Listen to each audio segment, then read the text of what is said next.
ফজরের হাজিরায় তোরে মসজিদে পাওয়া যায় নাই। আমি আল্লাহ রাগ করিয়া খানা বন্ধ করি নাই, বাতাস বন্ধ করি নাই, সূর্যের আলো বন্ধ করে দেই নাই। তুই দরওয়াজা জানালা বন্ধ করে সারাটা রাত একটা মোবাইল হাতে নিয়ে কবিরা গুনাহ কবিরা গুনাহ কবিরা গুনাহ দেখে দেখে রাত কাটাইছো। আল্লাহর দেওয়া রাতের ঘুম ছিল তোর শরীরের জন্য মহা ঔষধ। বান্দা তুই ঔষধ ব্যবহার করো নাই, সারা রাতের ঘুম তুই গুনাহ দেখা দেখা কাটায় দিছ। চেহারাটা আয়নার কাছে নিয়ে দেখ, তোর চেহারার মধ্যে কোনো নূর নাই। আমি আল্লাহ তোর গুনার কারণে, তোর মা জানে না, বাবা জানে না, আমি আল্লাহ তো দেখছি তুই কানের মধ্যে কানের তার লাগায় সারা রাত গুনার কাজ করেছ। আমি আল্লাহ রাগ করিয়া পানিও বন্ধ করি নাই, এমনকি ঘুমের মধ্যে তোর চেহারাও পাল্টাই নাই। যে অন্য নবীর উম্মতের চেহারা পাল্টাইছিলাম, তোরটা পাল্টাই নাই কেন? আমার মায়ার নবীর উম্মত, এই জন্য পাল্টাই নাই। তুই আমার মায়ার নবীর উম্মত। আমি আমার নবীরে কতটা মায়া করি। মুসা নবী আমার বন্ধু, ঈসা নবী আমার বন্ধু, ইব্রাহিম আমার বন্ধু, ইউসুফ নবী আমার বন্ধু, ইসমাইল আমার বন্ধু, মুহাম্মদ আমার বন্ধু। তবে ব্যবধান, সব নবী রাসূল আমি আল্লাহ তাআলার আশিক, আর আমি আল্লাহ নিজে শুধু মুহাম্মদের আশিক। ইমামুল আউয়ালিনাল আখিরিন বাহরে সাদকা রাহমাতাল লিল আলামিন। কেমন নবী! ওই নবীর উম্মত হওয়ার কারণে তোর গুনাহের হাজিরায় পাওয়া যায় নাই। রাগ না করি আবার আসরে ডাকা হলো, আসরও তোরে পাওয়া যায় নাই। মাগরিবে ডাকা হলো, তুই নাই। ব্যবসা ব্যবসা, চাকরি চাকরি, ব্যক্তি কাজে ব্যয় করিয়া মাগরিবেও নাই, এশার নামাজেও তোরে পাওয়া যায় নাই। আমি আল্লাহ রাগ এখনো করি নাই, বরং আমি আল্লাহ এবার নিজে রেডি হয়ে গেছি তোরে ডাকতে। আমি আসতেছি, এবার আমি আসতেছি। এতক্ষণ মুয়াজ্জিনের দিয়ে ডাকাইছি, এবার আমি আসতেছি। রাতের যখন গভীর, প্রথম আসমানে আমার আল্লাহ হাজির। অতিও গভীর হয় রজনী যখন, নীরবে প্রভুর নাম জপিও তখন। প্রভুর করুণা যদি পাইবারে চাও, গভীর রাতে উঠে প্রভুর গুণগান গাও। জোহরে পাই না, আসরে পাইলাম না, ফজরে পেলাম না, মাগরিবে পেলাম না, এশায় পেলাম না। এখন আমি আল্লাহর সিয়ায়, আমি আল্লাহ নিজে আইসা ডাকতেছি। আলা বিল মুস্তাগফিরিন ফাগফির আলা, উদউনি আস্তাজিব লাকুম। বান্দা তুই আর কত ঘুমাবি? নীরব টাইমে তোর একটু ডাকতে আসছি, উঠা আমারে আল্লাহ বলে একবার ডাক দে। নদীর মাছও ঘুমায়, পাখিরাও ঘুমায়, জঙ্গলের প্রাণী ঘুমায়। আমি আল্লাহ ফাঁকে আইসা ডাকি, বান্দা একবার আমি আল্লাহরে ডাক দাও। একটা বাসায় যাইয়া রাত্র 12টায় দরজা ধাক্কাবি, কেউ খুলবে না, মোবাইলে রিং দিবি, রিসিভ হবে না। মাও ঘুমায়, বাবাও ঘুমায়, খুব খেয়াল করিও। সব ঘুম, মনে হয় মরে গেছে।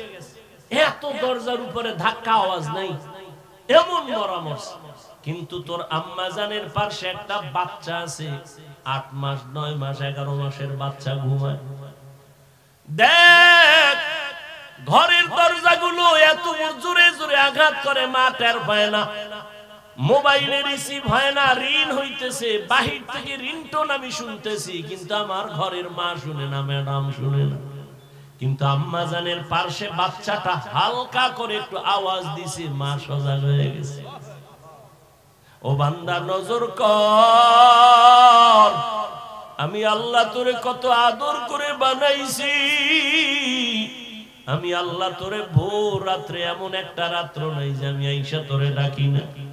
তোর কি প্রয়োজন বল, তোর টাকা নাই বল, তোর গুনাহ করছো আমার কাছে বল, ভোর রাতে আমি আল্লাহরে ডাক দে। ওরে একটা বাচ্চা যখন মাকে আম্মু বলে ডাক দেয়, যত ঠান্ডা থাক না কেন কাঁচা ঘুমেও যদি মা থাকে, বাচ্চা যখন আম্মু কয়া ডাক দিছে মায়ের ঘুম ভেঙে গেছে। বাচ্চা কয় আম্মু আমি বাথরুমে যাব। মাত্র মা ঘুমাইছে কাঁচা ঘুম, মা সব ফালাইয়া বাচ্চা নিয়ে বাথরুমে, বাবা তো ঘুমায় কোনো খবর নেই। আল্লাহ বলেন দেখ তোর মা আসল কাঁচা ঘুম বাদ দিয়ে তোর একটা ডাক শুইনা তাড়াতাড়ি বাথরুমে নিয়ে গেছে। আইসা মা শুইছে, আবার আর একটা বাচ্চা ডাক দিছে, আম্মু আমার গরম লাগে কাঁথা দাও, ঠান্ডা লাগে কাঁথা দাও, লেপ কম্বল দাও। মা আবার ওই বাচ্চার আবদার পূরণ করে। ওই মায়ের থেকে তো 99 গুণ মায়া আমি আল্লাহর বেশি। ও বান্দা তুই জীবন ভর অন্যায় করিয়া যদি একবার মুহাব্বতে ডাক দাও আল্লাহ, ওরে বাচ্চার ডাকে যদি মার কলিজা ঠান্ডা হয়, মায়া জন্মায়, আমি আল্লাহরে যদি একবার আল্লাহ বলে ডাক দাও, আমার কেন মায়া হবে না? আমি তো আলাদা কোনো সন্তান জন্ম দেই নাই, কারো থেকেও জন্ম আমি নেই নাই। ও বান্দা এত আদর করে তোরে বানাইছি, আমি আল্লাহ তোর ব্যবসা চাকরি লেখাপড়া বন্ধ করে বলি নাই আমারে ডাক দে। বান্দা তুই ঘুমাবি ঠিক, তবে ভোর রাতের ঘুম তোর স্বাস্থ্যের জন্য ক্ষতি ক্ষতি ক্ষতি। আমাদের ব্রেন খুব দুর্বল, অনেক ভালো কিন্তু কাজে লাগাই না। দুনিয়ার সমস্ত বিধর্মীদের থেকে মুসলমানের ব্রেন, জ্ঞান, মেধা খুব তাজা। এর মধ্যে আবার 40-এর মধ্যে যাদের মেধা আছে, বয়স আছে, তাদেরটা আরো তাজা। বয়সের কারণে তাদের মেধা একটু দুর্বল। কিন্তু আমার যুবকরা গুনাহ করতে করতে করতে করতে চরিত্র, মেধা সব নষ্ট করে ফেলেছে। দুনিয়ার সব বিধর্মীরা মোবাইল হাতে দিয়ে দিছে। হুজুরের হাতেও মোবাইল, যে হুজুর না তার হাতেও মোবাইল। হুজুর তো গান দেখবে না, তো হুজুরের কেমনে এই আকামে ঢুকান যায়, তার ইবাদত ক্ষতি কেমনে করা যায়? হুজুর তো গান দেখবে না, মেয়ে দেখবে না, তো কি করা যায়? কয় যে ইউসুফ জুলেখার নাটক বানাও, ফেরাউন আর নমরুদের নাটক বানাও। এই নাটক দিয়া এবার হুজুরদের আটকায় দিছে। হুজুর এখন ইউসুফ জুলেখার নাটক দেখে। আজান হয়ে গেছে, হুজুর নামাজ আসতেছে, এই একটু বাকি। কি দেখেন আপনি? না হারাম কিছু দেখি না। কি দেখেন? ইউসুফ নবীর কাহিনী দেখতেছি। বাস তার অন্তরে ঢুকছে, এটা গুনাহ না। এভাবে দেখতে দেখতে একদিন জামাত শেষ, আর একদিন তার নামাজ কাজা হয়ে গেছে। এক পর্যায়ে এভাবে নষ্ট হতে হতে সে ঈমান আর আমল থেকে অনেক দূরে। যদি এই হয় আমার হুজুরের হালাত, তো আমার উম্মতের হালাত কি হবে? আমি শুরুতেই বলছি এই জাতি আর কোনোদিন নবী পাবে না, সাহাবী পাবে না কোনদিন, আর ওমর, ওসমান, আলী কোনদিন আইম্মায়ে কেরাম, ইমাম বুখারী, ইমাম মুসলিম, ইমাম তিরমিজি পাবে না। এই জাতি ইসলাম চিনবে, আল্লাহ চিনবে, জান্নাত চিনবে আলেম দিয়ে। এইজন্য আলেমের উপরে টার্গেট, এদের সম্মান কমাও, এদেরকে বিতর্কিত বানাও। আল্লাহ হেদায়েত দান করুন। আর ক্যামেরা তো ওপেন করাই আছে। হ্যাঁ, একজনে হাত দিছে আমার সালাম দেওয়ার জন্য, আমি লঙ্গি বিনতেছি, ফট করে হাত দিয়ে ফেলাইছে। এমনকি আমি লঙ্গি ছাইড়ে দিয়ে হাত বাড়ামু, সে তো হাত দিয়ে ফেলাইছে। আর একজনে ফাঁক করে ছবি তুলে ফেলাইছে। কি হইলো? হুজুর এই ব্যক্তির সাথে মুসাফা করে নাই, অহংকারী। আমার এই বদনামটা ছড়াইলো কে? কোন হিন্দু, কোন বেঈমান? আমার ভাই মুসলমান, সেই একটা আবেগে ছবি তুলে ছাইড়ে দিছে। বাস এবার ট্রল চলতেছে, আলেমদের বদনাম, আলেম ভালো না, অমুক হুজুর খারাপ, অমুক হুজুর খারাপ। এইভাবে দোষ খুঁজলে, গ্রামে একটা কথা বলে আমাদের, কম্বল বাঁচলে কিছুই থাকে না। এরকম দোষ ছাড়া আছে কে? বলেন তো আমার যুবক বাবারা, শিক্ষিতরা, দোষ ছাড়া কে আছে? এভাবে যদি একজন একজন আলেমের দোষ ধরেন, তো ইসলাম আর কই? অমুক আলেম খারাপ, অমুক আলেম খারাপ, অমুক আলেম খারাপ, তার এই দোষ, তার এই দোষ।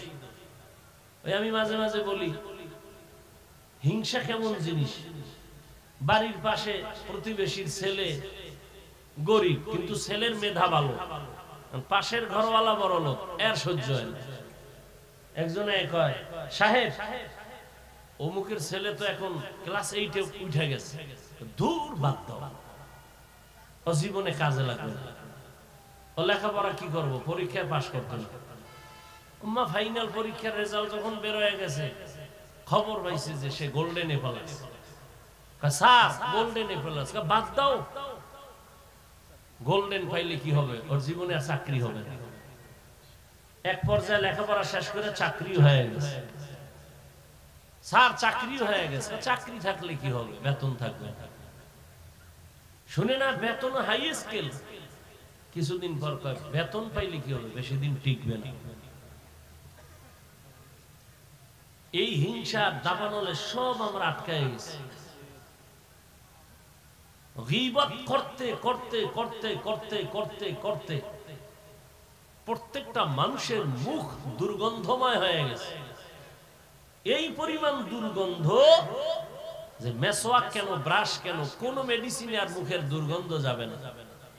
কারণ গোশত খাইলে মুখে ব্রাশ করা লাগে না, তো গোশত খাইতেই গেছে খাইতেই গেছে খাইতেই গেছে, কোনদিন মুখ ধোয় না।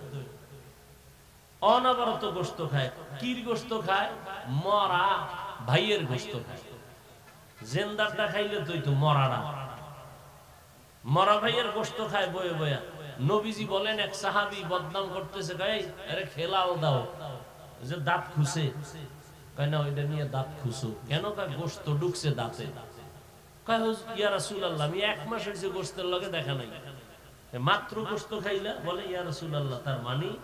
বলে এই যে তুই অমুকের বদনাম বললা, আল্লাহর কোরআন মরা ভাইয়ের গোশত খাওয়ার সমতুল্য, খেলাল করো।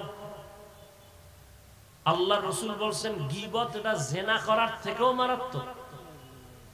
ইয়া আইয়ুহাল্লাযীনা আমানু ইজতানিবু কাসীরাম মিনাজ-যন ইন্না বা'যাজ-যন্নি ইসমুন ওয়া লা তাজাসসু ওয়া লা ইয়াগতাব বা'যুকুম বা'যা আইয়ুহিব্বু আহাদুকুম আন ইয়াকুলা লাহমা আখিহি মাইতান ফাকারিহতুমুহু ওয়াত্তাকুল্লাহ ইন্নাল্লাহা তাওয়াবুর রহিম।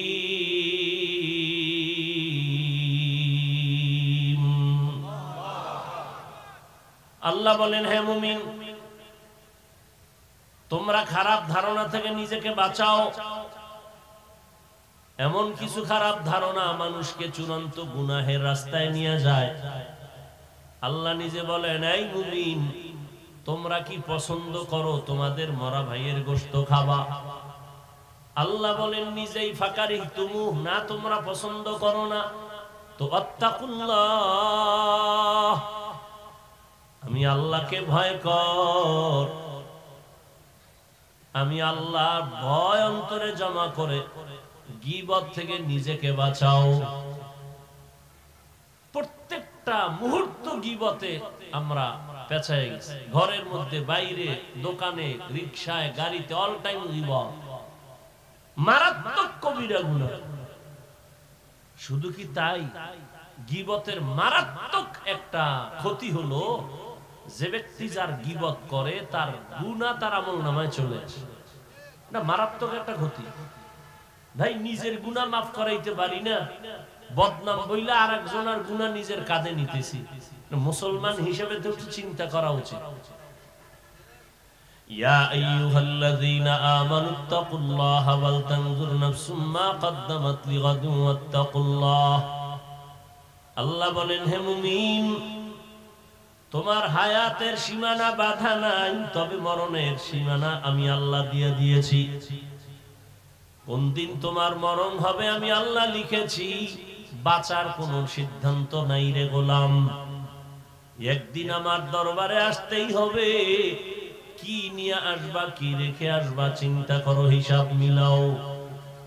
এরে নবীর উম্মত আশিক, আল্লাহ পাক রব্বুল আলামিন বলেন আখিরাতের চিন্তা অন্তরে নিয়ে যদি কোনো আমল করতে চাও, আল্লাহর ভয় তাকওয়া অর্জন করা ছাড়া এটা সম্ভব হবে না। এজন্য আল্লাহ কোরআন নাজিলের শুরুতেও বলেন তাকওয়া, কোরআনের শেষেও বলেন তাকওয়া। যালিকাল কিতাবু লা রাইবা ফীহি হুদাল লিল মুত্তাকিন। আল্লাহ বলেন আমি কোরআন অবতীর্ণ করেছি একমাত্র মুত্তাকি যারা তাকওয়াওয়ালা তাদের হেদায়েতের জন্য। যাদের মধ্যে আল্লাহর ভয় নাই তাদেরকে কোরআন হেদায়েত করবে না। কোরআন নাজিলের শেষ আল্লাহ তাকওয়ার বয়ান করেন, ওয়াত্তাকু ইয়াওমান তুরজাউনা ফীহি ইলাল্লাহ। ভয় করো ওই দিন সব মানুষ যখন আল্লাহর আদালতে ফিরে যাবে, প্রত্যাবর্তন করবে, পালানোর কোনো সুযোগ হবে না। আল্লাহ বলেন ওই দিনের ভয় কর। আজকে দুনিয়াতে যতই বাহাদুরি করো, দুনিয়ায় তো বাহাদুরি টিকে না। অনেকে টাকার বাহাদুরি করে, ক্ষমতার বাহাদুরি করে, দুনিয়ায় তার বাহাদুরি টিকাইতে পারে না। হাসরে কেমনে টিকবে? দুনিয়ায় টিকে না।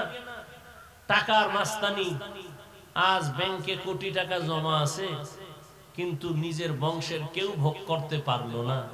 এই টাকার বাহাদুরি করে কি লাভ? আমি প্রায় সময় বলি নাম বলি না, কারণ নাম বললেই তো গীবত হয়ে যাবে। তবে হ্যাঁ, কয়েক কারণে গীবত হারাম হারাম হারাম। আল্লাহর কোরআন বলে গীবত হারাম, রহমতের নবী বলেন গীবত হারাম। কিন্তু সব গীবতের মধ্য দিয়ে কয়েকটা কারণে গীবত করা লাগবে, গীবত করলে সওয়াব হবে। কয়েকটা কারণের এক কারণ, যদি কেউ ইসলামের ক্ষতি করতে চায় আর যদি উম্মতেরা সেটা অনুভব করতে না পারে, যারা ক্ষতি করবে তাদের নাম নিশানা নিয়ে মানুষকে সতর্ক করলে গীবত হবে। গীবত করলেও সওয়াব, ইসলামের স্বার্থে, ব্যক্তি স্বার্থে না, ইসলামের স্বার্থে। আল্লাহর বান্দা টাকার অভাব নাই, কয়েক ভাই মিলে টাকার পাহাড় গড়লো। মনে হয় যেন তাদের টাকায় বাংলাদেশ জিন্দা হয়, তাদের টাকায় সরকার চলে। কিন্তু কপাল বড় খারাপ, এত টাকাওয়ালা কয়েক ভাই এমন অন্যায়ের রাস্তায় চলে গেল। মা কয়েকদিন আগে মারা গেছে, এক ভাইও মায়ের জানাজায় উপস্থিত হতে পারে নাই। এই টাকা, এই বাহাদুরি করে কি লাভ হবে? যে মায়ের জানাজায় যেতে পারলো না কেন? চাইলে পারতো, যায় না কেন? যে জানাজায় গেলে মাইর খাইবো, ভিড়া খাইবো। এই পরিমাণ তাদের চরিত্র ভালো। আল্লাহ হেদায়েত দান করুন। এরে আল্লাহর আশিক, আল্লাহ তাআলা দুনিয়া আমাদের পাঠাইছেন আখিরাতের সম্বল সঞ্চয় করো। দুনিয়া নামক গ্রহটার কোনো মূল্য নাই।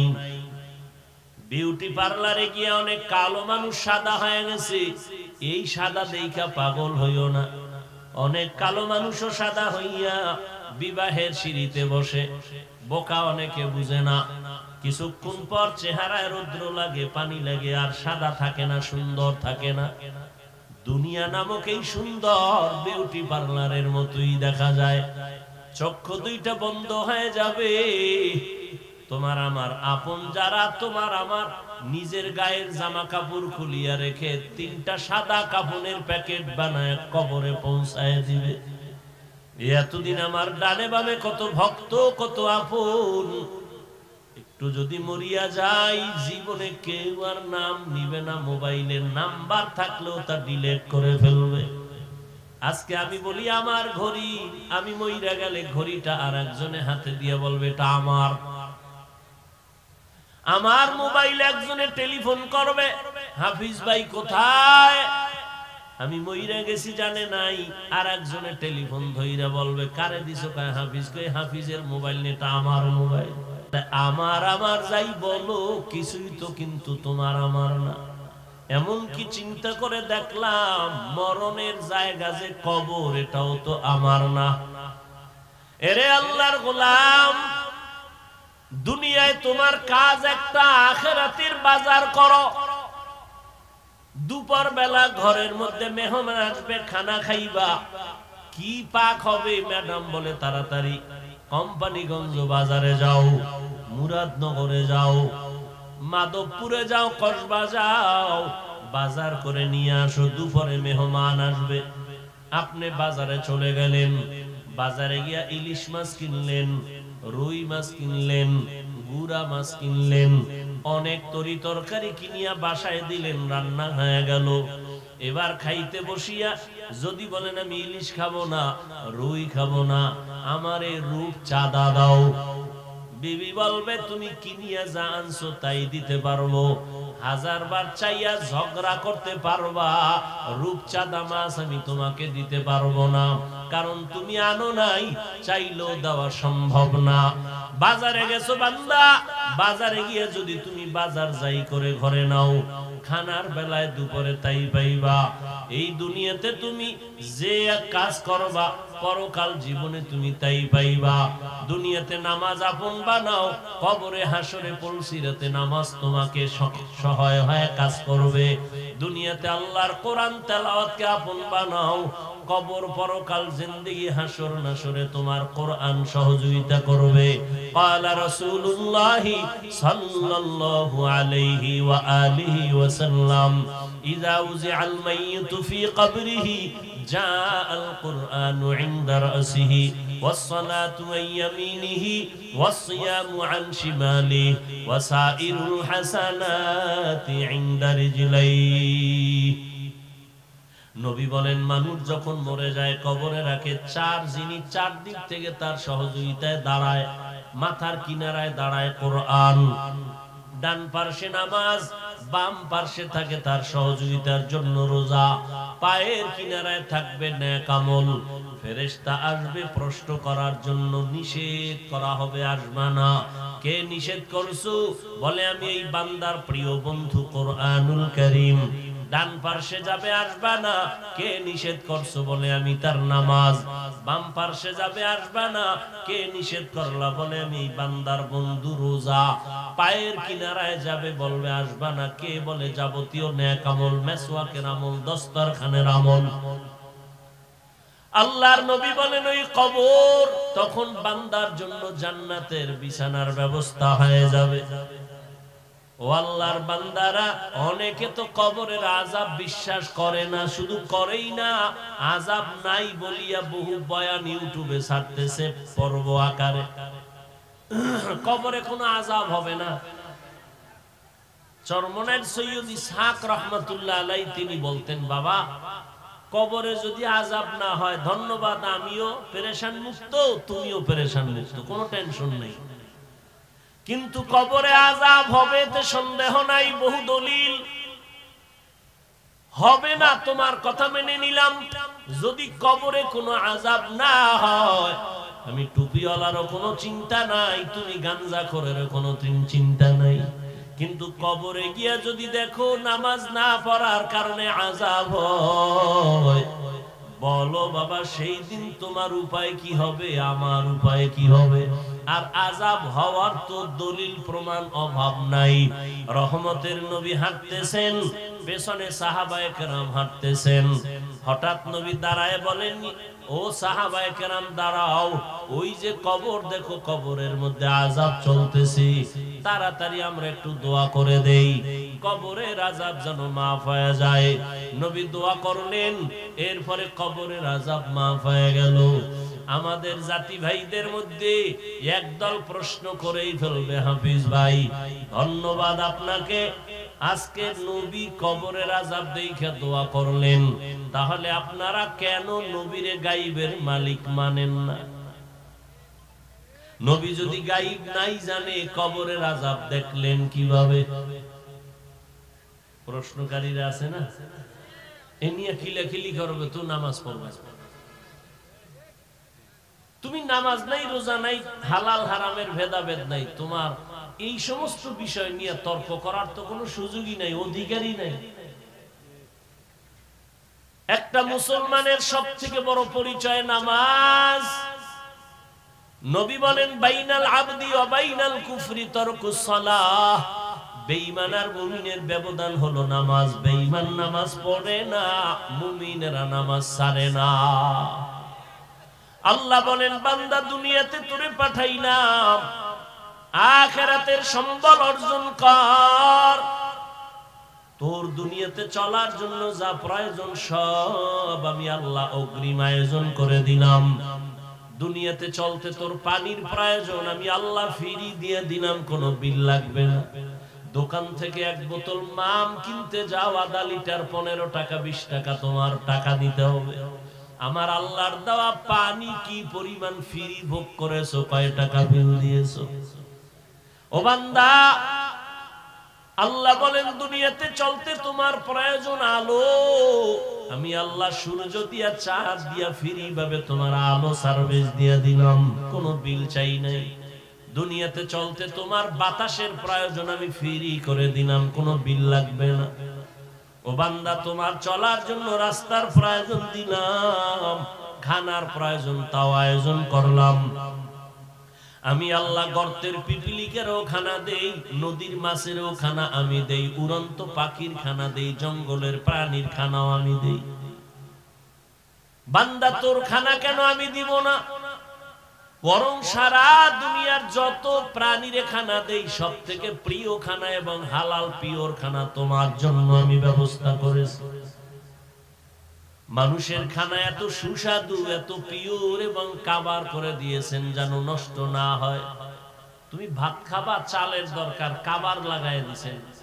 তুমি রুটি খাবা, গমের দরকার, কাবার দিয়ে দিয়েছেন। তুমি যে কোনো ফল খাও, কাবার থেকে ছুটায় এরপরে খাও, সবগুলো কাবারে আটকায় দিয়েছেন। তোমার জন্য আল্লাহ সব করলেন। বলো গোলাম, তুমি আল্লাহর জিন্দেগির জন্য, পরকালের জন্য আল্লাহর মহব্বতে কি করেছো?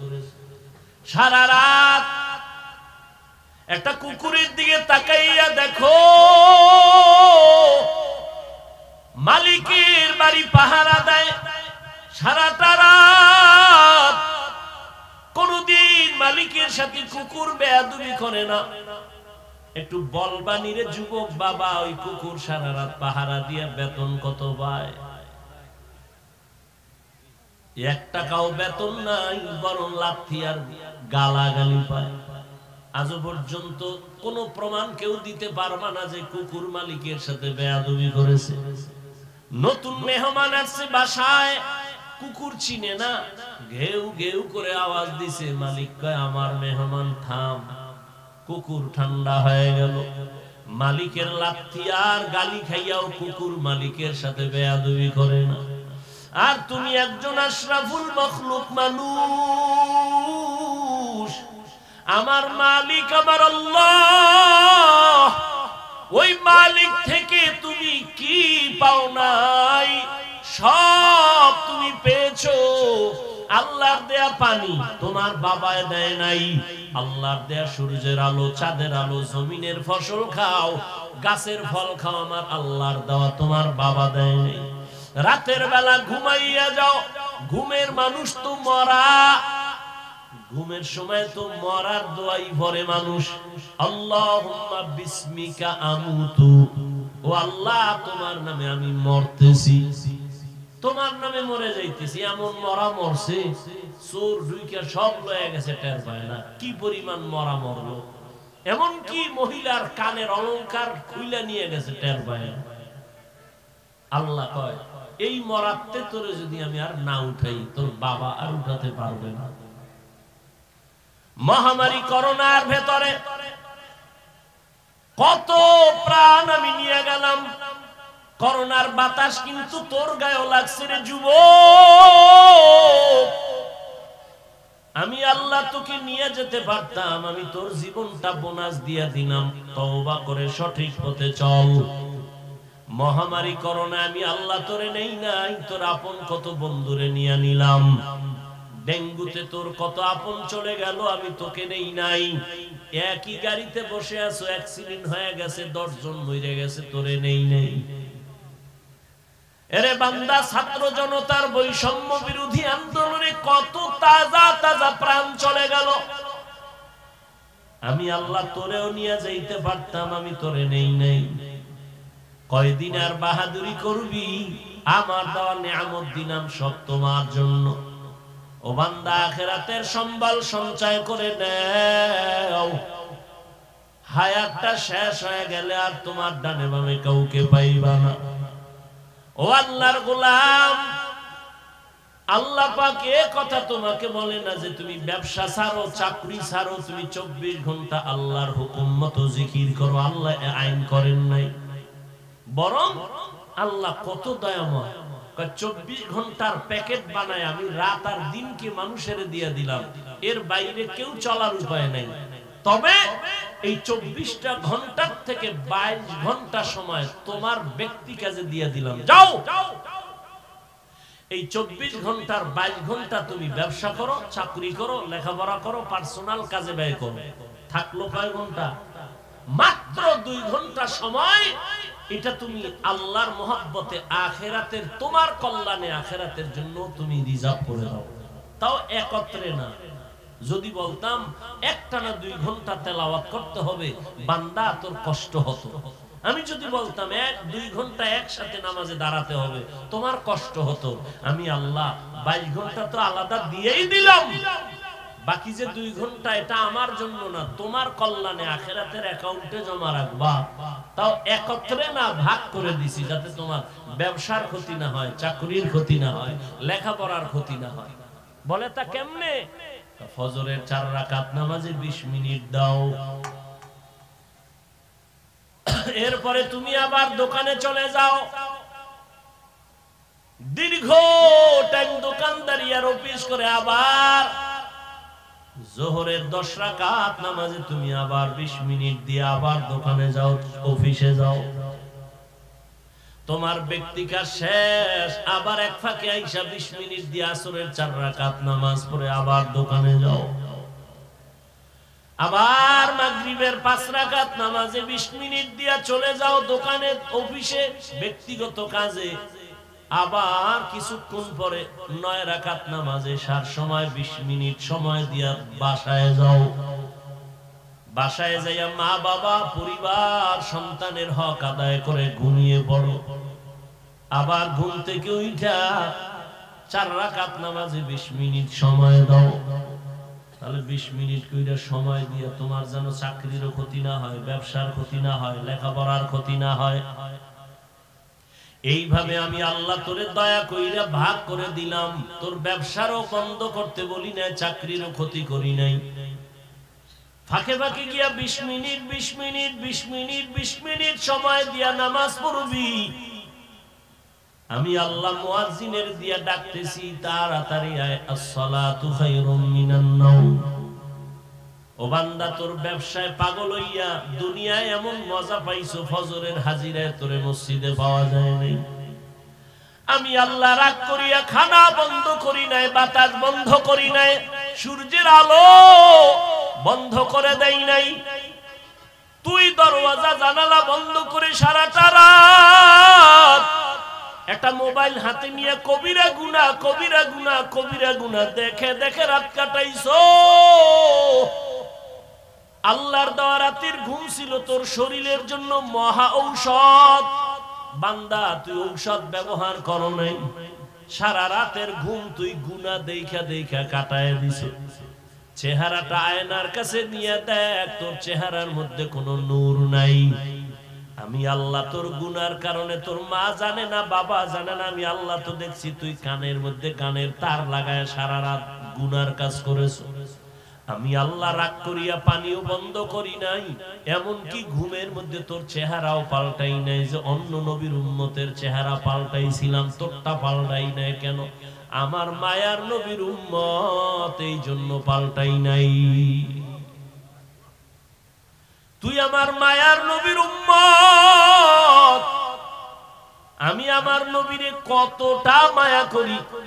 মুসা নবী আমার বন্ধু, ঈসা নবী আমার বন্ধু, ইব্রাহিম আমার বন্ধু, ইউসুফ নবী আমার বন্ধু, ইসমাইল আমার বন্ধু, মুহাম্মদ আমার বন্ধু। তবে ব্যবধান, সব নবী রাসূল আমি আল্লাহ তাআলার আশিক, আর আমি আল্লাহ নিজে শুধু মুহাম্মদের আশিক। ইমামুল আউয়ালিনাল আখিরিন, বাহরে সাদকা রাহমাতাল লিল আলামিন। কেমন নবী! ওই নবীর উম্মত হওয়ার কারণে তোর গুনাহের হাজিরায় পাওয়া যায় নাই। রাগ না করি আবার আসরে ডাকা হলো, আসরও তোরে পাওয়া যায় নাই। মাগরিবে ডাকা হলো, তুই নাই। ব্যবসা ব্যবসা, চাকরি চাকরি, ব্যক্তি কাজে ব্যয় করিয়া মাগরিবেও নাই, এশার নামাজেও তোরে পাওয়া যায় নাই। আমি আল্লাহ রাগ এখনো করি নাই, বরং আমি আল্লাহ এবার নিজে রেডি হয়ে গেছি, তোরে ডাকতে আমি আসতেছি। এবার আমি আসতেছি, এতক্ষণ মুয়াজ্জিনের দিয়ে ডাকাইছি, এবার আমি আসতেছি। রাতের যখন গভীর, প্রথম আসমানে আমার আল্লাহ হাজির। অতিও গভীর হয় রজনী যখন, নীরবে প্রভুর নাম জপিও তখন। প্রভুর করুণা যদি পাইবারে চাও, গভীর রাতে উঠে প্রভুর গুণগান গাও। জোহরে পাই না, আসরে পাইলাম না, ফজরে পেলাম না, মাগরিবে পেলাম না, এশায় পেলাম না, এখন আমি আল্লাহর সিয়ায়, আমি আল্লাহ নিজে আইসা ডাকতেছি, আলা বিল মুস্তাগফিরিন ফাগফিরালা, উদউনি আস্তাজিব লাকুম। বান্দা তুই আর কত ঘুমাবি, নীরব টাইমে তোরে একটু ডাকতে আসছি, উঠা আমারে আল্লাহ বলে একবার ডাক দে। নদীর মাছও ঘুমায়, পাখিরাও ঘুমায়, জঙ্গলের প্রাণী ঘুমায়, আমি আল্লাহ ফাঁকে আইসা ডাকি, বান্দা একবার আমি আল্লাহরে ডাক দাও।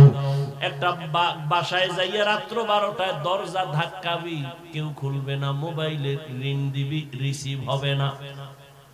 মাও ঘুমায়, বাবাও ঘুমায়, খুব খেয়াল করিও, সব ঘুম, মনে হয় মরে গেছে। এত দরজার উপরে ধাক্কা, আওয়াজ নাই, এমন মরামর্শ। কিন্তু তোর আম্মা জানের পাশে একটা বাচ্চা আছে, 8 মাস 9 মাস 11 মাসের বাচ্চা ঘুমায়। দেখ ঘরের দরজাগুলো এত জোরে জোরে আঘাত করে, মা টের পায় না, মোবাইলে রিসিভ হয় না, রিং হইতেছে, বাহির থেকে রিংটোন আমি শুনতেছি, কিন্তু আমার ঘরের মা শুনে না, ম্যাডাম শুনে না। কিন্তু আম্মা জানের পাশে বাচ্চাটা হালকা করে একটু আওয়াজ দিছে, মা সজাগ হয়ে গেছে। ও বান্দা নজর কর, আমি আল্লাহ তোরে কত আদর করে বানাইছি। আমি আল্লাহ তোরে ভোর রাত্রে, এমন একটা রাত্র নাই যে আমি আইসা তোরে ডাকি না।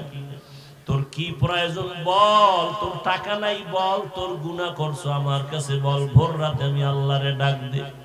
ওরে একটা বাচ্চা যখন মাকে আম্মু বলে ডাক দেয়, যত ঠান্ডা থাক না কেন, কাঁচা ঘুমেও যদি মা থাকে, বাচ্চা যখন আম্মু কয়া ডাক দিছে, মায়ের ঘুম ভেঙে গেছে। বাচ্চা কয় আম্মু আমি বাথরুমে যাব, মাত্র মা ঘুমাইছে, কাঁচা ঘুম, মা সব ফালাইয়া বাচ্চা নিয়ে বাথরুমে, বাবা তো ঘুমায়, কোনো খবর নাই। আল্লাহ বলেন দেখ তোর মা আসল কাঁচা ঘুম বাদ দিয়ে তোর একটা ডাক শুইনা তাড়াতাড়ি বাথরুমে নিয়ে গেছে। আইসা মা শুইছে, আবার আর একটা বাচ্চা ডাক দিছে, আম্মু আমার গরম লাগে কাঁথা দাও, ঠান্ডা লাগে কাঁথা দাও, লেপ কম্বল দাও। মা আবার ওই বাচ্চার আবদার পূরণ করে। ওই মায়ের থেকে তো 99 গুণ মায়া আমি আল্লাহর বেশি। ও বান্দা তুই জীবন ভর অন্যায় করিয়া যদি একবার মুহাব্বতে ডাক দাও আল্লাহ, ওরে বাচ্চার ডাকে যদি মার কলিজা ঠান্ডা হয়, মায়া জন্মায়, আমি আল্লাহরে যদি একবার আল্লাহ বলে ডাক দাও, আমার কেন মায়া হবে না? আমি তো আলাদা কোনো সন্তান জন্ম দেই নাই, কারো থেকেও জন্ম আমি নেই নাই। ও বান্দা এত আদর করে তোরে বানাইছি, আমি আল্লাহ তোর ব্যবসা চাকরি লেখাপড়া বন্ধ করে বলি নাই আমারে ডাক দে। বান্দা তুই ঘুমাবি ঠিক, তবে ভোর রাতের ঘুম তোর স্বাস্থ্যের জন্য ক্ষতি ক্ষতি ক্ষতি। এই যে রাতের ঘুম শরীরের জন্য খোদার কসম শরীরের মহা ঔষধ ফ্রি। তবে চিকিৎসা বিজ্ঞানীরা লিখেছে, গুগলে আকাম করো কা মোবাইলে, ভালো করার তো মোবাইলে বহুত অপশন আছে, নাই?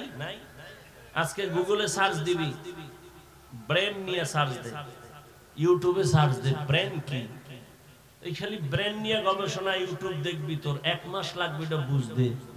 এবার কাগজ কলমে লিখবি ব্রেনের কতটা অপশন আছে ভেতরে, এগুলো কিভাবে কিভাবে তৈরি, চিকিৎসা বিজ্ঞানীরা সবগুলো ডিটেলস গুলো ভিডিও আকারে দিয়ে দিছে। আকাম দেখো কেন? এগুলো দেখে জ্ঞান বাড়াইতে পারো না? জীবনে কি নিয়ে মরবি? বরদোয়া, মায়ের বরদোয়া, বাবার বরদোয়া, শিক্ষকের বরদোয়া, এই শুধু মোবাইলকে কেন্দ্র করে তোর জীবনটা চূড়ান্ত নষ্ট করে ফেললি। না মা তোরে ভালো জানে, না বাবা ভালো জানে, না শিক্ষক ভালো জানে, না আলেম ভালো জানে। তুই এখন মরলে তোর মাও খুশি মনে মনে, যেন একটা বালা মুসিবত দূর হয়ে গেছে। কারণ এই ছেলের চরিত্র এত খারাপ যে কোথাও গিয়া লজ্জায় মুখ দেখাতে পারি না। তুই মরে যাবি, তোর মা খুশি। এবার বুঝ তোর কপাল কত খারাপ। জীবনে কি অর্জন করেছ? মা বাবার বরদোয়া, শিক্ষকের বরদোয়া, এই শুধু মোবাইলকে কেন্দ্র করে বেয়াদবি বেয়াদবি বেয়াদবি। না চরিত্র আছে তোর, না লেখাপড়া আছে, কিচ্ছু নাই। এই মোবাইল দেখতে দেখতে চোখের পাওয়ার শেষ, কিডনি শেষ, হার্ট শেষ, বিবেক শেষ, চরিত্র শেষ। গুগলে সার্চ দে, হুজুরের কথা তো মানবি না, তোর কপাল খারাপ। গুগলে সার্চ দে, চিকিৎসা বিজ্ঞানীরা ডিটেইলস লিখে দিছে টাচ মোবাইলে শরীরের কোন কোন অঙ্গের ক্ষতি হয়। দেখ, এরপরও দেখবি ইউটিউবে কোরআন তেলাওয়াত দেখতে পারো না? মক্কা মদিনার ইমামের তেলাওয়াত শুনবি, দিল ঠান্ডা হবে, একসময় চোখে বানিয়ে। মানুষের এই দেহ নিয়ে গবেষণা করতে পারো না যে মানুষটারে কেমনে আল্লাহ বানাইছে? চিকিৎসা বিজ্ঞানীরা অধিকাংশ এগুলি দেখে মুসলমান হয়। এজন্য আল্লাহ কোরআন শরীফে বলছে, তুমি আমি আল্লাহকে কই খুঁজো, অফি আনফুসিকুম আফালা তুবসিরুন, নিজের মধ্যে খোঁজ, আমি আল্লাহর পরিচয় পেয়ে যাব। এজন্য বহু বৈজ্ঞানিক এই মানুষের গবেষণা করে করে করে করে করে করে মুসলমান হয়ে গেছে। খালি ব্রেন নিয়ে গবেষণা করো, হার্ট নিয়ে গবেষণা করো, দেখবা তোমার চোখ খুলে যাবে। ভিন্ন নেশা করো কেন? কি হতে চাও বলো? রাস্তার পাগলও তো নিজের ভালো বুঝে, তুমি তার থেকেও খারাপ। তোমার তো একটা গন্তব্য নির্ণয় করে চলা উচিত। তুমি কই যাবা? তোমার টার্গেট কি? একটা টার্গেট দিয়ে চলো। তোমার তো কোনো টার্গেটই নাই, উদ্দেশ্য নাই, চলতেছো খাইতেছো বাবারটা। আল্লাহ না করুন যুবক, আল্লাহ বিবেক দিছে, বিবেক দিয়ে একটু বলো তো, আল্লাহ না করুন যদি আজকে বাবা মরে যায়, টোটাল সংসারের হিসাবটা তোমার মাথায় চলে আসবে, আসবে না? এবার তুমি কেমনে সংসার চালাইবে? আছে কোনো চিন্তা তোমার? তুমি বাবার টাকা চুরি করো মোবাইলে এমবি ভরার জন্য, মায়ের টাকা চুরি করো, ও টাকা তো তোমার বাবার না। কোন বাবা নিজের জন্য কামাই করে না, সন্তানের জন্য, পরিবারের জন্য করে। বাবা না খায় থাকে দুঃখ লাগে না, সন্তান না খায় থাকলে কষ্ট পায়। বাবা না ঘুমাইলে কষ্ট নাই, সন্তান না ঘুমাইলে কষ্ট পায়। প্রত্যেকটা পুরুষ জীবন পণে কষ্ট করে, ঘাম ঝরায়, ঘুম মারে, শুধু সন্তানের শান্তির জন্য, পরিবারের শান্তির জন্য। না বুঝে ঘরের মহিলা, না বুঝে সন্তানগুলো। যদি বুঝতো কোন স্ত্রী স্বামীর সম্পদ খেয়ানত করত না, কোন সন্তান বাবার টাকা চুরি করত না,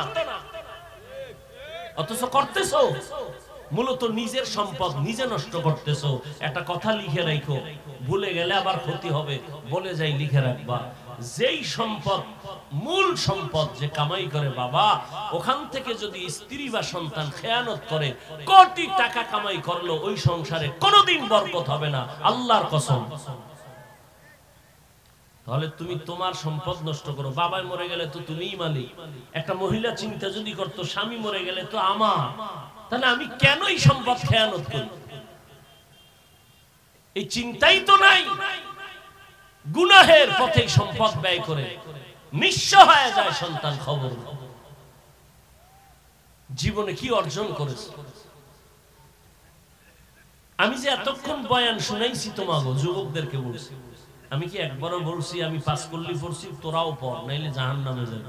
বলছি? আমি কওমি মাদ্রাসার সন্তান, তুমি কওমিতে যাও, না হয় জাহান্নামে যেতে হবে, বলেছি? আমি তাবলিগের লাইনের সন্তান, আমি পীরের মুরিদ, একবারও বলছি তুমি তাবলিগ আর পীরের কাছে না গেলে ধ্বংস? বলি নাই। কি বলি এবার শুন। তাহলে আমি কি বলতে চাই? আমি টুপি মাথায় দেবা এটা বলি নাই, হুজুর হও তাও বলি নাই, কওমি মাদ্রাসায় যাও তাও বলি নাই, তাবলিগে যাও তাও বলি নাই, গেলে ধ্বংস হবা না গেলে ধ্বংস হবা তাও বলি নাই। যাও আলহামদুলিল্লাহ। তবে আমি মূল কথা বলতে চাই কি শুনো, তুমি স্কুলে পড়ো কলেজে পড়ো আলহামদুলিল্লাহ, কেউ দোয়া না করলে আমি দোয়া করি তোমার জন্য। তুমি স্কুলেই পড়ো, ছাড়বা না স্কুলের পড়া, কলেজ ছাড়বা না, খবরদার। এটা আমার ব্যক্তিগত তোমার উপরে অপিনিয়ন। আমি তোমাকে দোয়া করতেছি, এখানের লোকগুলো আমিন বলবে, কবুল হবে, আমি শুধু দোয়া করি। তুমি স্কুলে পড়ো, ধন্যবাদ তোমাকে। কলেজে পড়ো, ওই পড়া ছাড়বা না। চাকরিজীবী ভাই চাকরি করো, ছাড়িও না। যারা ব্যবসা করো, করো ব্যবসা, দোয়া করি, ছাড়িও না। তুমি ব্যবসায়ী হও, চাকরিজীবী হও, ডাক্তার হও, ইঞ্জিনিয়ার হও, প্রফেসর হও, ছোট্ট দাবি বেয়াদব হবা না।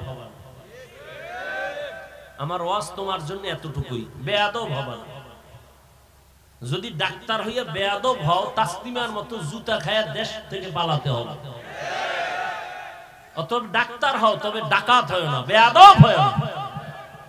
বলবে বেয়াদব মানি, তিনটা পয়েন্টে বেয়াদবি চূড়ান্ত, করলেই তোর ধ্বংস, খোদার কসম ধ্বংস হবেই হবে তোর জীবন। তিনটা স্থানে বেয়াদবি করলে, মা বাবা, শিক্ষক, ওলামায়ে কেরাম। মা বাবার সাথে বেয়াদবি করবি, আল্লাহর জাতের কসম তুই মরার আগে পঙ্গু হয়ে যাবে, তোর কপালে শান্তির মরণ হবে না। শিক্ষকের সাথে বেয়াদবি করবি, তোর বিদ্যার জগৎ থেকে তুই রাস্তার পাগল হয়ে যাবে। আমি বহু পাগল দেখছি রাস্তায় শীতের দিনে হাঁটে, ল্যাংটা, কিন্তু ইংলিশে কথা বলে। ভাবতাম, অনেক আগের কথা, ভাবতাম পাগল কেন ইংলিশ বলে, পাগল কেন আরবিতে কথা বলে। আমি দেখেছি, আল্লাহ সাক্ষী, কি পাগল হয়ে কি ইংলিশ শিখলো না। ভেবে ভেবে বহুদিন পরে আমার দিলে আসলো, না, এই পাগল হয়ে ইংলিশ শিখে নাই, আরবি শিখে নাই। স্কুলের ভালো ছাত্র ছিল, বেয়াদবি করে পাগল হয়েছে। মাদ্রাসার ভালো ছাত্র ছিল, শিক্ষকের সাথে বেয়াদবি করে পাগল হয়েছে। নাম্বার 3, আলেমদের সাথে বেয়াদবি করবা না। চাই সেটা দূরের থেকে হোক, কাছের থেকে হোক, ডাইরেক্ট হোক, ইনডাইরেক্ট হোক, করলে কি হবে, জীবনে চরিত্র আর ভালো করতে পারবে না। কারণ এই দুনিয়ায় মা, আমি হাফিজুর রহমানের জন্য দোয়া করছে ঠিক, কিন্তু এই চেয়ারে বসানোর ক্ষেত্রে আমার আম্মা জান দোয়া করছে, হাতে কলমে আমাকে এই পর্যন্ত উঠানের পেছনে আমার সব থেকে অবদান আমার শিক্ষক, আমার উস্তাদ। আমাদের বরিশালের গ্রামে কয়, মা বাপ বানায় সন্তানের ভূত, শিক্ষক বানায় পুত। অর্থাৎ সন্তান মানুষ বানায়। তো যেই শিক্ষক তোমাকে শিক্ষিত বানালো, সায়েন্স শিখাইলো, দস্তখত শিখাইলো, বাংলা কথা বলা শিখাইলো, ইংলিশ শিখাইলো, আরবি শিখাইলো, সে তোমার কাছে আজকে খারাপ হয়ে গেল একটা মোবাইলের কারণে। ডাক্তার হও, আদোবালা ডাক্তার হও, ইঞ্জিনিয়ার হও, আদর্শবান ইঞ্জিনিয়ার হও, জীবন ধন্য হয়ে যাবে। কবি নজরুলের ইতিহাস পড়ো, তোমার মতো সারা রাত মোবাইলে যদি আকাম করত, কোনদিন কবি নজরুল হতে পারত না। তুমি কি হতে চাও? সারা রাত মোবাইলে গুনাহ করে কি হতে চাও? এরে আমার কলিজার যুবক, জীবনে তো কম গুনাহ করো নাই, বলো আর কত রাত তুমি ঘরের মধ্যে মোবাইলে কবিরা গুনাহ করলে তোমার মনের আশা মিটবে, তারপরে তওবা করো। এরে আমার কলিজার যুবক, জীবনে তো মেয়েদের চরিত্রের উপরে হামলা কম করো নাই, বেয়াদবি মাফ করিও, বুঝাবার জন্য বলি। আর কত মাইয়ার জীবনটার উপরে হামলা করার পরে তোর মনের আশা মিটবে, তারপরে তওবা করবি বল। জীবনে তো পার্কে পার্কে কম ঘুরো নাই, আর কত শতবার পার্কে গেলে তোর মনের আশা মিটবে, তারপরে তওবা করবি বল। আজকে পায়ে ধইরা ধইরা বয়ান করে যুবক, যদি এই বয়ানটা 12 মাস না 6 মাস যদি হিন্দুদের মন্দিরে যায় করতাম, ওরা সব মদিনার আশেক হয়ে যেত। অথচ তুই মুসলমান, এত বড় মহামারী গেল, এরপরেও তওবা করো না রে বাবা। অথচ এবার বাস্তবে আসো, দেখো তো তোমার মতো যুবক জীবনে মাদ্রাসায় পড়ে নাই, আলিফ বাতাও শিখে নাই। বলো তোমার মতো যুবক স্কুলে পড়ে, কলেজে পড়ে, জেনারেল লাইনে থাকিয়াও 5 বেলার নামাজ পড়ে সত্য কথার সাক্ষী দেওয়া আসেনি। বাস তোমার ওয়াজ শেষ। তুমি এবার একা একা খালি সব সময় চিন্তা করবা আমার কপালে কার অভিশাপ লাগছে। তোমার লাইনের যুবকটা যদি স্কুলে পড়ে নামাজ পড়ে তুমি কেন পারো না? তোমার কপাল কেন খারাপ? তোমার মতো যুবক রাস্তায় গাড়ি চালায় নামাজ ছাড়ে না, বলো তুমি কেন পারো না? তোমার কপালে কার অভিশাপ লাগছে একটু ভাবো রে বাবা। তোমার মতো যুবক র্যাব, আর্মি, পুলিশ, বিডিআর এর চাকরি করে নামাজ ছাড়ে না, বলো তুমি কেন পারো না? তোমার মতো সন্তান ওসি, ডিসি, এসপি, উকিল, ব্যারিস্টার, ডাক্তার, প্রফেসর, ইঞ্জিনিয়ার নামাজ পড়ে, দাড়িওয়ালা, ঢাকা বিশ্ববিদ্যালয়ে যাও, জাহাঙ্গীরনগরে যাও, এরকম আরো কলেজে ঘুরো, দেখবা স্কুলে পড়ে কলেজের ছাত্র, বিশ্ববিদ্যালয়ের ছাত্র, মাথায় পাগড়ি লাগানো, লম্বা জামা, লম্বা দাড়ি। কিও তুমি কোন মসজিদের খতিব? বলে না কোন মসজিদে যাব কেমনে, আমি আরবি তো ভালো পারি না। তাহলে এই হালাত কেন? তুমি কোথায় পড়ো? বলে আমি জাহাঙ্গীরনগরে পড়ি, ঢাকা কলেজে পড়ি। তোমার রং কেন এমন? বলে আল্লাহর খাঁটি আলেম যারা তাদের নেক নজর লাগছে। মা বাবার দোয়া পাইছি, শিক্ষকের দোয়া পেয়েছি। সেদিন একটা সন্তান কলেজে পড়ে বা মাদ্রাসায় গিয়া আমার মতো জামা পরা দোয়া চাইতেছে, হুজুর দোয়া নিতে আসছি। কি কোন মাদ্রাসায় পড়ো? কয় না মাদ্রাসায় ভরি না, কলেজে ভরি। কলেজে পড়ে হালাত কেন? আমি নিয়ত করছি আর পড়বো না, মাদ্রাসায় যাব। কোন ক্লাসে পড়ো? কয় আমি 9 শেষ করে ফেলেছি, আমি 8, 9 শেষ করেছি, এখন বাদ দিয়ে দিতে চাই। আমি বললাম কার পরামর্শ? কয় আপনার। আমি কি মাত্র আসলি আমার সামনে, তুই আমার পরামর্শ নিছস? কয় না নেই নেই, তুই তো নিবি নি, মানবি নি। বলে আমি বললাম কলেজ আর ছাড়া যাবে না, ওয়াদা কর কলেজে থাইকা ডাক্তার হবি। তোর মতো ধর্মীয় লাইনের আল্লাহর মোহাব্বত আলা ডাক্তার দরকার, ইঞ্জিনিয়ার দরকার, এমপি দরকার, এসপি দরকার। কারণ আমার দেশের সব এসপি, ডিসি, ওসি যদি 5 ওয়াক্ত নামাজি হইতো, আমার এই সমাজে কোরআনের বয়ান করতে কোনো বেনামাজি সুদখোরের অনুমতি নেওয়া লাগতো না। এরে নবীর আশিক উম্মতের দল, আজকে তুমি নাক টেনে ঘুমাও, দেশ স্বাধীন স্বাধীন বলিয়া এত চালাকি করিও না রে বাবা। বেশি নাচানাচি কইরো না, পিডা কিন্তু আবার আসতেছে কপালে। কারণ দেশ স্বাধীন যদি হইতো, চট্টগ্রামে আইনজীবীর গলায় ছুরি চালায় কেন? এই নিমো হারাম, ধান্দাবাজার, চান্দাবাজের গোষ্ঠী স্বাধীন স্বাধীন বলে স্লোগান দাও। কিসের স্বাধীন? মুসলমান স্বাধীন বলবে ওই দিন যেদিন ইসলামের স্বাধীন হবে। স্বাধীন বলে নাক টেনে ঘুমাবি সেদিন এদেশের মাদ্রাসা মসজিদের কমিটিতে কোনো বেনামাজি থাকবে না যেদিন। কিসের স্বাধীন বলো? শিয়ালের হাতে মুরগি দিয়া আমানত নিছো 3 দিনের। শিয়াল কোনদিন মুরগি দিবে? শিয়ালের হাতে মুরগি আমানত রাখা যেমন বোকামি, ধর্মের চাবি সুদখোর বেনামাজির হাতে দেওয়া তেমন বোকামি। দিছে কারা? জিবরাইল। এই সুদখোর বেনামাজির হাতে ধর্মের চাবি দিছে কে? জিবরাইল। কে দিয়েছে? আমরা কইতে লজ্জা লাগে, ভোটের আগের রাত্রে পচা পায়খানা খাইছো টাকার নামে, লজ্জা লাগে নাই? বাথরুমে গিয়ে 10 গ্রাম তাজা পায়খানা খাইতা, হালাল সাবান দিয়ে কুলি করতা, গন্ধ শেষ। কিন্তু প্রার্থীর থেকে যে টাকা খাইছো, ও জাহান্নামের আগুন দিয়ে কুলি করা লাগবে না, গন্ধ যাবে না। স্বাধীন স্বাধীন বলো না, কিসের স্বাধীন? আমি চরমনের মাঠে বলেছি, কাফনের কাপড় রেডি রাখ, আবার আন্দোলন করতে হবে। মুসলমানের আন্দোলন একবার না, জালেমের বিরুদ্ধে আন্দোলন করতে হবে বারবার। কোন জালেমকে ছাড় দেওয়া হবে না। ওলামায়ে কেরাম ক্ষমতা চায় না, এই জাতির মুক্তি চায়। তোমরা ক্ষমতায় থাকো, কিন্তু জুলুম করলে আবার আন্দোলন হবে। ওলামায়ে কেরামের মতো তোমার আপন বন্ধু কেউ নাই, সব চান্দাবাজ আর ধান্দাবাজ। একমাত্র নিঃস্বার্থ তোমার বন্ধু ওলামায়ে কেরাম, আর কেউ না। ছাত্র জনতার বৈষম্য বিরোধী আন্দোলনের সফলতার চাঁদ উঠছে ওই সময় যখন আলেম ওলামা মাঠে নামছে ছাত্র নিয়ে। এর আগে সফলতার চাঁদ উঠে নাই। কিন্তু এত সুন্দর বিজয় হওয়ার পরে কোন আলেম বলছে আমাকে ক্ষমতায় নাও? কেউ উপদেষ্টা জানার দরকার নাই, জুলুম করলে খবর আছে, আবার আন্দোলন হবে। আল্লাহ হেদায়েত দান করুন। চাঁদাবাজি ধান্দাবাজি করবে আর বলবে ইসলামে রাজনীতি নেই।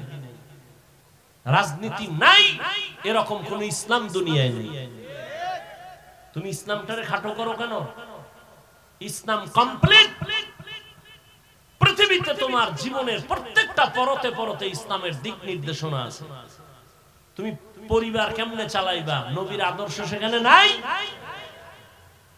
আঙ্গুলের নখগুলো কেমনে কাটবা, চুল কেমনে রাখবা, কেমনে কাটবা, জুতা কেমনে পরবা, সেখানে নবীর আদর্শ।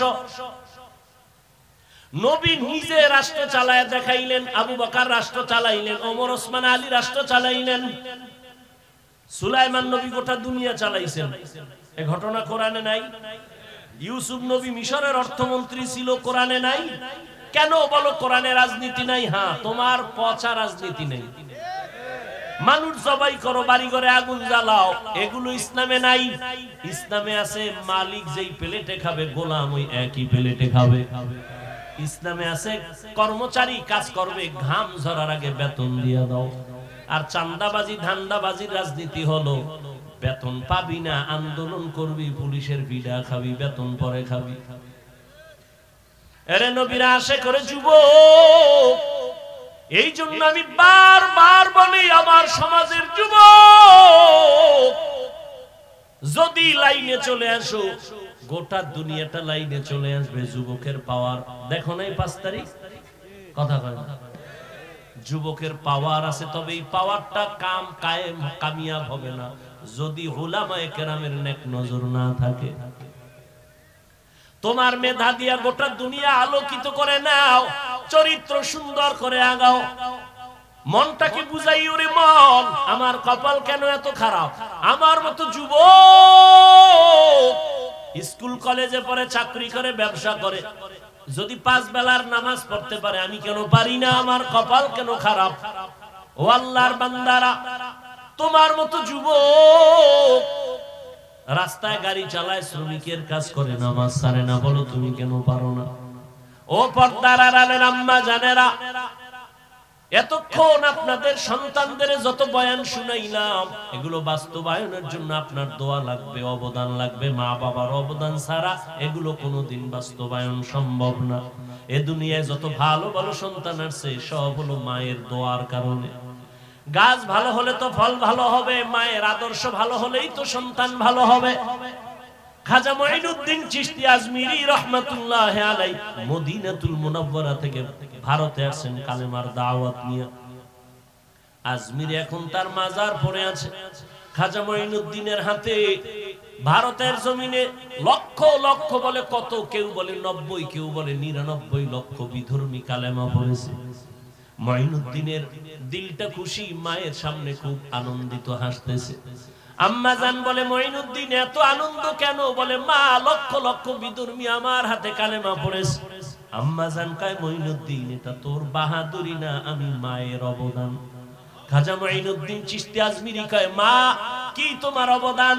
মা 2 ফোঁটা চোখের পানি ছেড়ে বলে, রে বাবা তুই যেদিন আমার গর্ভে আসছো, আমি মা ওই দিন থেকে যায় নামাজে সারা রাত কাটাইছি। রাতের গভীরে সিজদায় পড়ে কান্না করেছি আর বলেছি, হে মালিক আমার সন্তানটাকে তোমার ওলি বানাইয়া পাঠাইও। শুধু তাই না, তুই যখন দুনিয়াতে আসছ আমি তোরে যতদিন দুধ পান করাইছি, আমি মা আল্লাহর কসম করে বলি 1 ফোঁটা দুধও তোর মুখে বিনা ওযুতে দেই নাই। যেই মা বাচ্চাকে বিনা ওযুতে দুধ পান করায় না, ওই সন্তান ভালো হবে না। তুমি গাঞ্জাখোর কি ভালো হবে?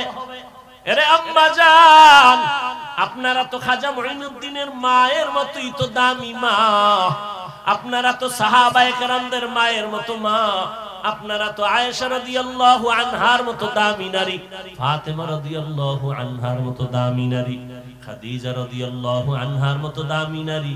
আরে আম্মা জান, কেন পারেন না আপনারা পর্দা করে স্বামীর মাল হেফাজত করবেন? এই অঞ্চলে আপনার মতো বহু মহিলা আছে, খবর নেন, 5 ওয়াক্ত নামাজ পড়ে, বেপরদায় চলে না, মোবাইলে চরিত্র বিক্রি করে না, স্বামীর মালের খেয়ানত করে না, সন্তানগুলো দিনের পথে চালানোর জন্য চেষ্টা চালায়। মা, আপনি কেন পারবেন না? কয়দিন আর দুনিয়ায় থাকবেন? ভালো একটা আদর্শ ডাক্তার ও সন্তান যদি রেখে যান, ওই সন্তান আদর্শবান বানায় যাবেন। ডাক্তারি করবে, ফাঁকে ফাঁকে কোরআন তেলাওয়াত করবে, নামাজ পড়ে মায়ের জন্য দোয়া করবে। রে আম্মা জান, অনুরোধ করে বলি, আপনার সন্তানকে ডাক্তার বানাবেন, ইঞ্জিনিয়ার, প্রফেসর বানাবেন, বেয়াদব বানাবেন না। সন্তানের আচরণে কোনোদিন যেন মা বাবা কষ্ট না পায়, আপনার সন্তানের ব্যবহারে কোনোদিন শিক্ষকেরা যেন কষ্ট না পায়, আপনার সন্তানের আচরণে কখনো যেন আলেম ওলামা কষ্ট না পায়। ও আমার যুবক, এখনো সময় আছে, তওবা করে নাও। মনে মনে আল্লাহকে বলো, হে মালিক, এই ময়দানে মনে হয় আমার মতো গুনাহগার কেউ নাই। জীবনে কত দাড়ি কাটলাম, বেপরদায় চললাম, নামাজ ছাড়লাম, কত আর এই বাহাদুরি করব, তো দিন দিন দুর্বল হয়ে যাই, রোগ বেড়ে গেছে। কোন দিন যেন মরণ আসবে, আল্লাহ তওবার নিয়ত করতেছি, আর নামাজ ছাড়বো না, দাড়ি কাটবো না, বেপরদায় চলবো না। আল্লাহর মুহাব্বত নিয়ে যদি তওবা করতে পারো, তবে সবার নসিবে তওবা হবে না। আবু জাহাল নবীরে 13 বছর দেখলো, বয়ান শুনলো, কালেমা পড়ে নাই। আর ওমরের মতো বান্দা 27 বছর বয়সে নবীরে জবাই করতে গিয়া কালেমাওয়ালা হয়ে গেল। ঠিক এই জমিন আবু জাহালের মতো কিছু নিমক হারাম, হাজারো বয়ান শুনবে, তারপরও তওবা করবে না। আর ওমরের মতো কিছু গোলাম মেজাজ নিয়ে বসবে, গুনার কথা স্মরণ করে কান্না করে তওবা করে ফজরে মসজিদে হাজির হয়ে যাবে। মনেরে বুঝায় বলবে, আর কত, জীবনে তো কম দাড়ি কাটলাম না, পার্কে পার্কে কম ঘুরলাম না, এখন আর কত ঘুরবো? তওবা করিয়া নিলাম, আর পার্কে যাব না, গুনাহ করব না, মোবাইলে অপরাধ করব না, নামাজ ছাড়ব না, মা বাবার সাথে বেয়াদবি করব না, শিক্ষকের সাথে বেয়াদবি করব না, ওলামায়ে কেরামের নেক নজর আর দোয়া নিয়ে নবীর পরামর্শ, নবীর সুন্নাত অনুযায়ী চলবো।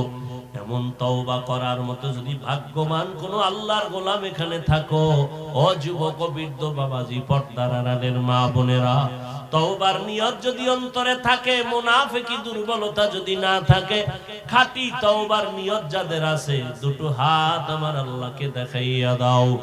আয় আল্লাহ, হাতগুলো কবুল করে নেন, তওবা কবুল করে নেন, তওবার উপরে মজবুত হইয়া চলার মতো তৌফিক দান করেন, আমিন।